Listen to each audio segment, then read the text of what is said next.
Hey, this is Pete from Keep It Sharp, and we're talking about clipper blade sharpening on the Treyco 3000. This is literally my third attempt at this. I've had some issues.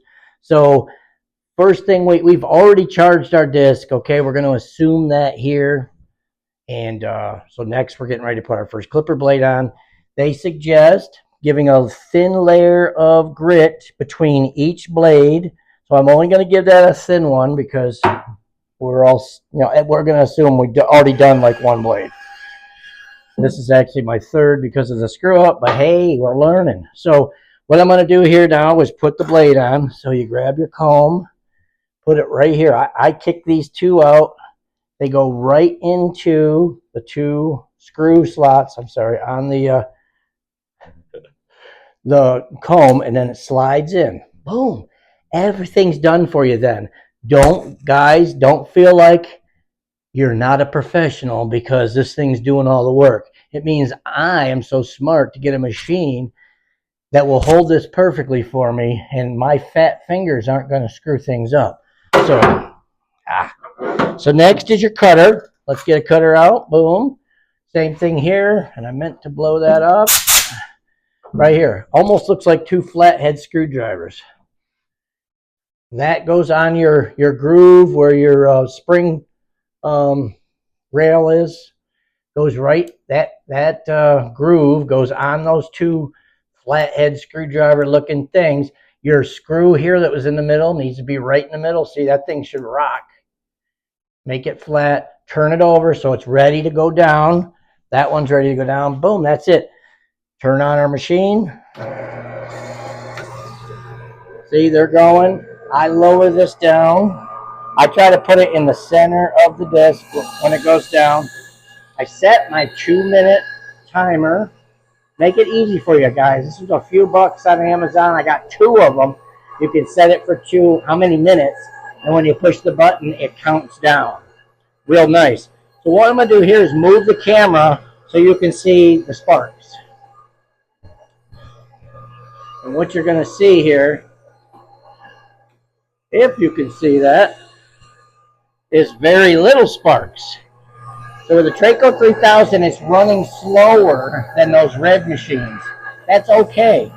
You're just going to see a few little sparks come out on the end of the outside of each stroke. And it's okay. For you guys that want to see big sparks like those other guys do, get yourself a grinder, get a nice coarse stone, get a piece of metal, put it on there and watch the sparks to get it out of your system. This doesn't do many. That's about trusting your machine. And I made one little error here. We have what comes with your machine is this little gauge here. You can put the comb on it before you start, and we should have, so I could have showed you the 2000th. Sorry, it goes under here. On that, you zero it out, and when it comes off, rinse it, check it again. It'll tell you how much was removed. Okay? If you're doubtful and you're worried that you didn't see many sparks or something, there's always a secondary way to check it. If this machine works, I check it all the time, and it's not bad while you're doing like a run of 10 blades. Every 2, 3, 4 blades, check it, make sure everything's running. It's also going to tell you if your grit isn't good on the plate, there's some issues. So there's different things. So it's a great little tool. We're down to 8 seconds. Look at that. And here we go. 4, 3, 2, 1. Beeping. I try to pull off in the middle of the stroke. Like that. Turn off my wheel. Turn off my plate. Turn off that.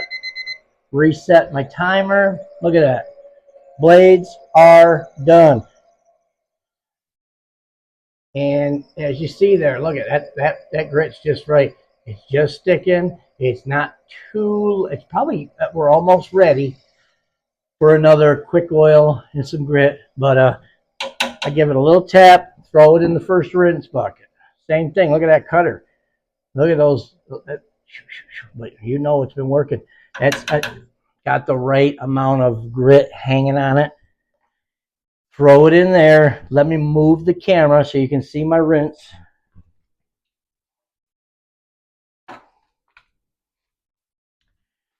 There we go. So they're in here. I have a plastic brush. You get it on the back of your cutter. I'm sorry, your comb here. Right in those grooves, you get a little powder. See, that's where you're getting out. Check it. Do a second dip in that one. Do a final dip in a clean bucket. Now, I use water. They say use mineral spirits, a petroleum product. I use the water, then I set it down on a towel. Same thing with your cutter. Final dip, set it there. Look at that way my hands stay fairly dry too, but I give it a pat dry. Then we give it an actual air bath, which gets all the water off. It's getting all that moisture off. And there's one blade done.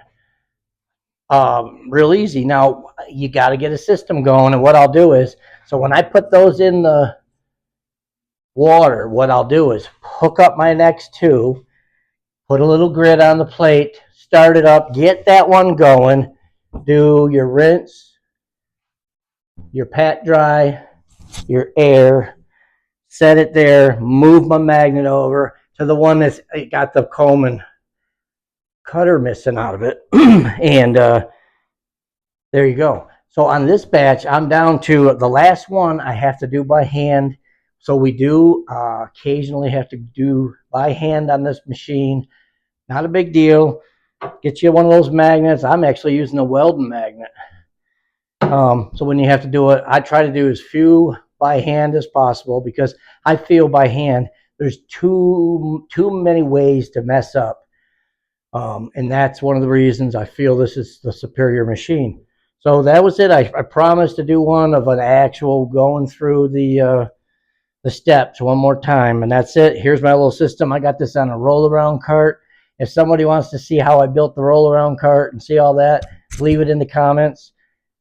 Like this, please, and subscribe if you're interested. Would love it. We're new. I'm not trying to get rich. I just want to teach slash I really want to promote this machine. I just love it. I think it's whatever. It's fantastic. So here we go. We're gonna. Oh, I don't even have to get over there. See, I got a clicker. Have a great day. We'll talk again soon.